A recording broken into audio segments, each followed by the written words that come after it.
আলাইকুম, কেমন আছো তোমরা? আশা করি তোমরা ভালো আছো।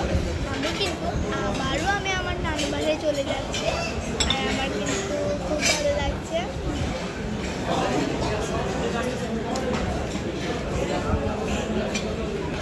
ঈদ ঈদ ঈদ, কোরবানি ঈদ। আমরা এখন কোরবানি ঈদ করার জন্য নারীর টানে বাড়ি যাচ্ছি।